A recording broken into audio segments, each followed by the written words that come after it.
दिल्या. मला लायब्ररीत जायचंय आणि मारुती कसं नाही आला अजून? बाबा मी मारुती मामाला एका कामासाठी पाठवलंय. हो का? ठीक आहे, काय हरकत नाही. मी पवनला घेऊन जातो. ओके. येतो. प्रीतम, प्रिया, तुम्ही एन्जॉय करा खेळ. आलो पवन. चला सुरू करा. चल सुरू करूया. जिंकणार तर तसं प्रीतमच आहे. अरे सवाल का बरं असं का? प्रिया मॅडम हुशार आहेत, त्याच जिंकणार. अरे ही पलटली रे डायरेक्ट. बरं बघूया ना. Let's go. 1 2 and 3 गो.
प्रिया, आवडली अंगठी? तुमचा साखरपुडा नाही करता आला. प्रीतम, प्रियाच्या बोटात ही अंगठी घाल. आणि प्रिया, प्रीतमच्या बोटात तू ही अंगठी घाल.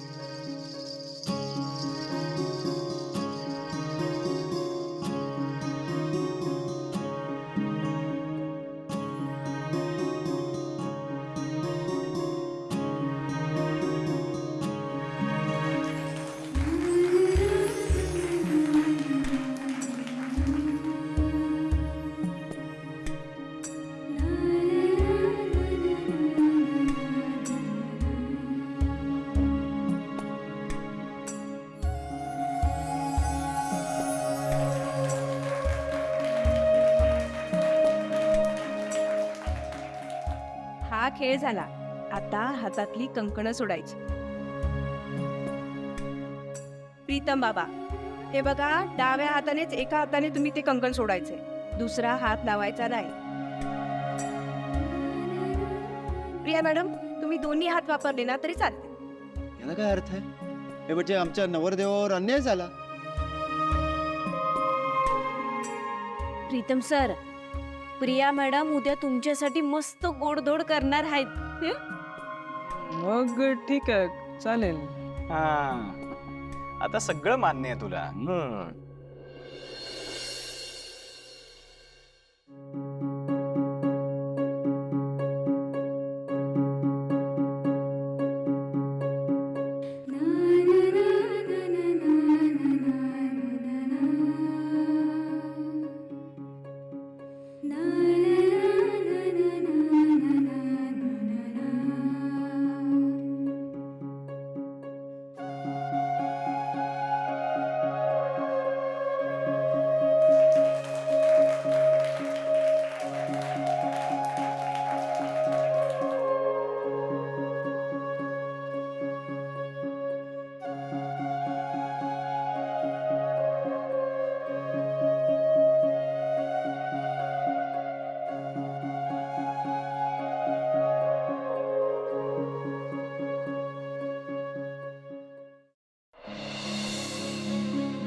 गो, ही चिमटा काढतीये.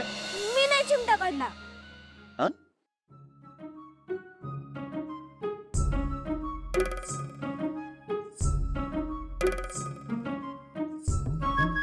पारू, मी कधी म्हटलं की तू मला चिमटा काढलायस? मी म्हटलं प्रियाने चिमटा काढलाय मला. नाही मी ते मारुती, बघतोयस का तुझी मुलगी लग्नाची स्वप्न बघतीये.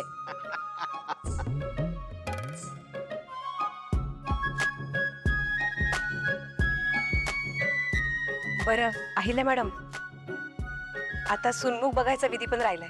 हो, आता मज्जा येणार. अहिल्या वहिनीच्या एका मांडीवर प्रीतम आणि दुसऱ्या मांडीवर प्रिया बसणार. बघू कसं सहन करतायत ते.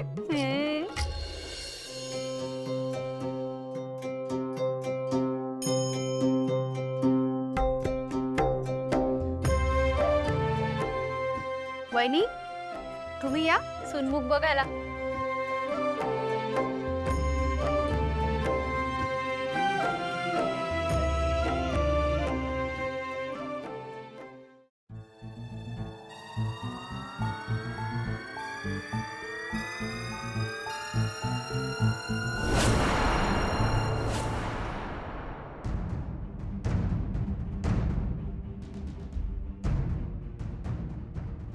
या तुम्ही दोघे मांडीवर बसा वहिनींच्या.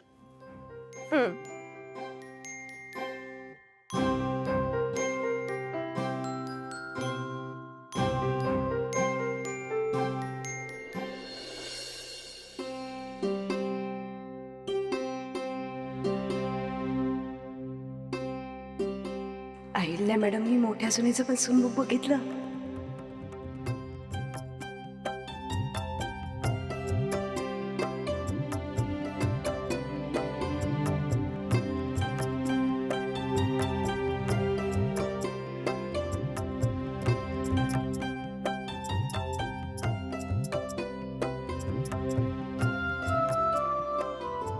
प्रिया, एक लक्षात ठेव, या घरात फक्त मीच एकटी तुझी सासू नाहीये, तर दामिनी सुद्धा तुझी सासू आहे. त्यामुळे मला जेवढा मान देशील तेवढाच मान दामिनीला सुद्धा दिला पाहिजे. कळलं? हो बरोबर आहे वहिनी, पण यासाठी हिच्या मांडीवर बसून यांनी सुनमुख बघायला पाहिजे ना.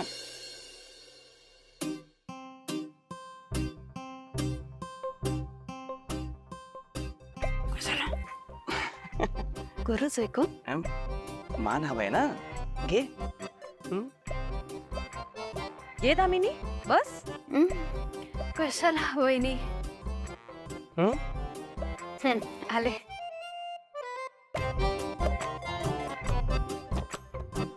या.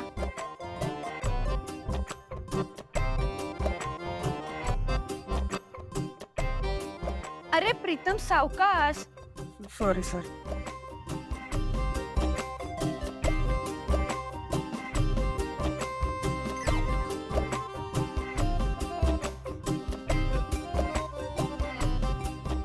सासूचा मान मिळतो त्याचबरोबर जबाबदारीही येते. त्यांचं वजनही पेलवावं लागतं. कळलं? उठा उठा. प्रीतम उठ.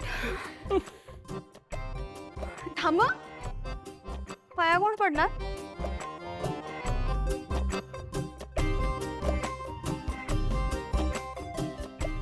दामिनी, बहिणींचं मन बदललं वाटतं. मलाच देतात वाटतं दागिना. थँक्यू. प्रियाला देते. हं? सोनमुख, त्याच्यासाठी तिला आती लावायला काही नको का? दे.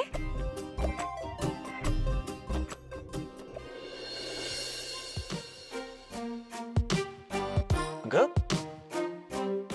दुसरं पण गिफ्ट दे.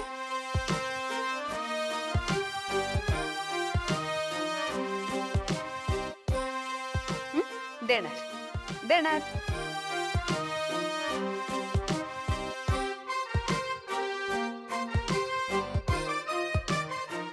जाऊ दे, दागिना गेला पण सासूचा मान तरी मिळाला.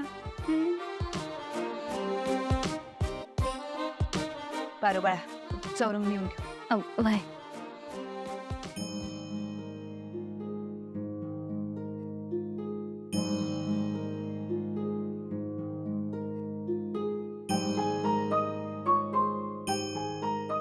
एक्सक्यूज मी, मी आलोच. देवा, तू नकळत माझ्या बी समध्या रीती पूर्ण करून घेतोयस. नक्की काय आहे तुझ्या मनात? ह्यो योगायोग होता की की समधी तुझी करणी?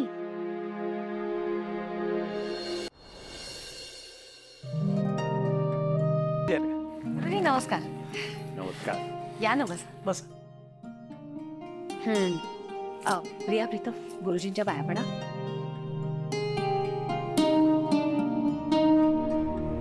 अखंड सौभाग्यवती भव, अखंड यशस्वी भव. छान. बस. गुरुजी कालच प्रिया आणि प्रीतमचं लग्न झालं. खरं तर परिस्थिती तशी निर्माण झाली की सगळं अचानकच घडलं. तुमची आठवण काढली होती पण तुम्ही ज्योतिर्लिंगाच्या दर्शनासाठी गेल्यात असं कळलं म्हणून. आणि आज ताबडतोब तुम्ही परत आलायत हे कळल्यावर लगेच निरोप पाठवला. हो, म्हणून तर येताना मी यांना घेऊनच आलो. असू दे असू दे. अहिल्या देवी, सगळ्याच काही गोष्टी माणसाच्या हातात नसतात. बरं मॅडम, मी येऊ का? अरे चहा तर घेऊन जा. आओ. थांब. बर. गुरुजी, तुमच्यापासून काहीच लपत नाही है ना? काय आहे, प्रीतमचं अचानक लग्न झालं. म्हणजे ठरलं होतं एका वेगळ्या मुलीबरोबर आणि झालं दुसऱ्याच मुलीबरोबर. त्यात काय आहे, या प्रियाची पत्रिका सुद्धा बघितली नाहीये. म्हणजे अचानक येऊन उद्या गडबड काही होऊ नये म्हणून आपलं.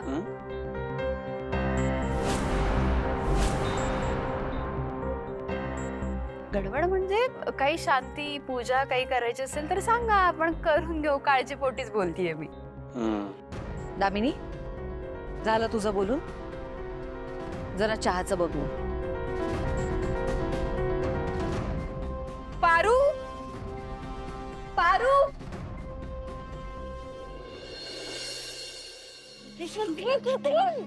मला एकतर गिफ्ट मधलं काही कळत नाही. मी कधी आजपर्यंत आयुष्यात कोणाला गिफ्ट दिलेलं नाहीये, त्यात मी पहिल्यांदा तुला गिफ्ट दिलं आणि त्यात तू असं करतेस. काय हो काय संपतेस काय? मग नाही तर काय करू? तुम्ही काही जीव घेणार होतात का माझा? अगं बाबा, आदित्य सर, मी आधीच तुम्हाला सांगितलेलं की मला गिफ्ट वगैरे घ्यायला आवडत नाही. तरी पण तुम्ही मला गिफ्ट दिलं, म्हणून दिलं ते दिलं. ते पायात घालायचं सोडून हातात दिलं. नाही, मला एक सांगा, तुम्ही कधी कोणाला गिफ्ट दिलं नाही, त्यामुळे गिफ्ट कसं द्यायचं हे बी तुम्हाला माहित नाही का? झालं? हा? इकडे दे. काय करताय सर? इकडे बस. काय करताय तू? बस. काय चाललंय तुमचं? अयो, एक मिनिट. एकदम शांत. आता एकही शब्द बोलणार नाही असतो.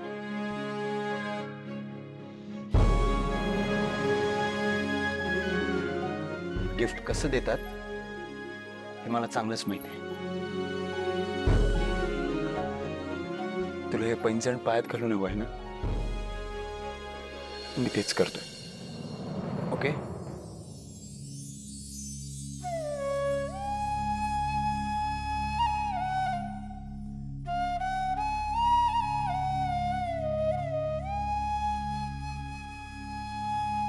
नाही, नको. काय झालं? नाही. पारू, कुठं फिरते ही मुलगी? ह्या मुलीच्या पायाला ना भिंगरी लावली, सतत आपली भिरभिरत असते. आता जर ही नाही सापडली ना तर वहिनी मला चहा करायला लावतील. पारू, ए इकडे कुठं फिरतोस? हो, ते बंगल्यात खेळ झाले ना, ते बघून आलो आणि आता शाळेत दांडीच मारली. आता इकडे तिकडे फिरतोय. दुसरं काय काम आहे तुला? जास्त शहाणपणा करू नको. पारू कुठे आहे ते सांग. घरात तर नाहीये, असेल इकडेच कुठं तर. तू ना, तू मला सतत फसवत असतोस. हं? मला काय म्हणालेलास? वहिनी गिफ्ट वाटताय, तेही सगळ्यांना. कुठे आहेत गिफ्ट? अहो, देत होते की आमच्यासारख्या गरीब लोकांना. मी अन गरीब नाही नाही नाही नाही ओ तुम्ही तर उलट राजाची राणी वाटताय. तुम्ही तर गिफ्ट द्यायचे असतात, घ्यायचे नाहीत.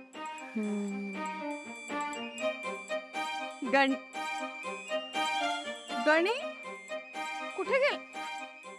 त्यांनी परत फसवलं का मला? नाही नाही, मी तर हुशार आहे, आता नाही मला फसवू शकत. आणि आता तर मी बदाम सुद्धा खाते. ही पारू घरात नाहीये म्हणजे नक्कीच किर्लोस्कर मॅन्शन मध्ये असणार. मी बघते. पारू, काय झालं?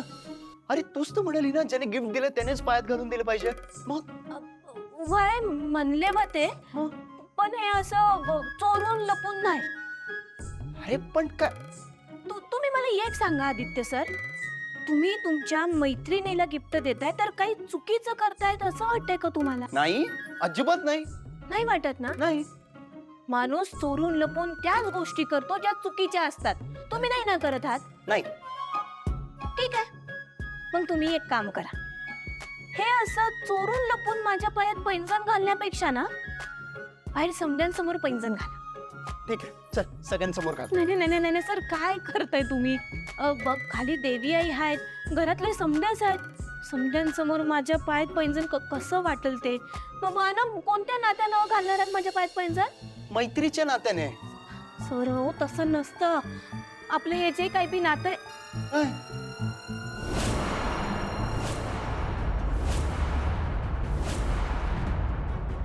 आपलं हे जे काय मैत्रीचं नातं आहे ना, ते बाहेर समद्यांना नाही समजणार.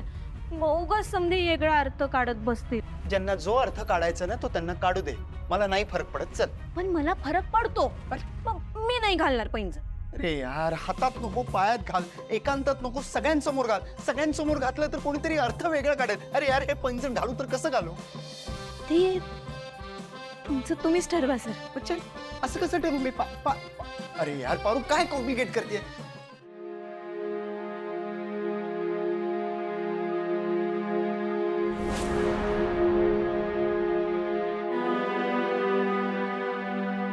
या पारूची ना फार मनमर्जी चालली. तिकडे गावात आदित्यची बायको बनून राहिली. ही खरंच आदित्यची बायको बनून या घरात आली तर?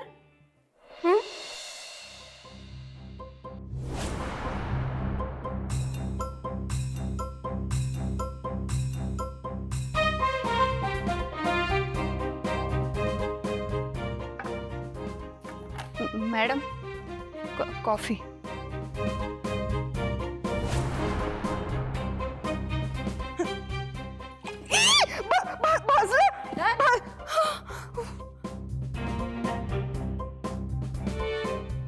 साधी कापी सुद्धा बनवता येत नाही तुला? ह्याला कापी बोलतात? तुझा आजचा पगार कट. पण मला पगार नसतोच, मी सून आहे ना या घरची. सून होतीस जोपर्यंत अहिल्या देवी किर्लोस्कर जिवंत होत्या तोपर्यंत. आता या घरची अहिल्या देवी किर्लोस्कर मी हाय. इथं फक्त माझा आदेश चालतो. चल जा, दुसरी कापी बनवून आण. हा, मी आत्ता जाते आणि पटकन कॉफी घेऊन येते. थांब, समन्यांसाठी बनव. सगळ्यांसाठी म्हणजे मी, मोहन, प्रिया, प्रीतम, आदित्य आणि पारू. हा.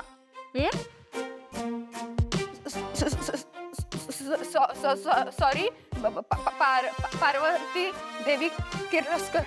मी 6 कॉफी आणते. आणि जर का कापी बनवायला उशीर केलास तर या चपकानं पळून काढीन तुला. नाही, मला माफ करा. मी लगेच जाते आणि कॉफी आणते. नाही, मी काहीच नाही केलेलं. नाही. ह्या पारूला एक जरी चान्स मिळाला तरी ती माझी अशीच अवस्था करू शकते.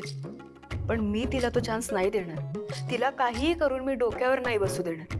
नोकरांची जागा ही पायाखालीच असते आणि मी तिला नेहमी पायाजवळच बसवणार. मग त्यासाठी मला काय वाटेल ते करायला लागलं तरी चालेल. दामिनी नाव आहे माझं. दामिनी. पारू, कसं देऊ तुला हे पैंजण?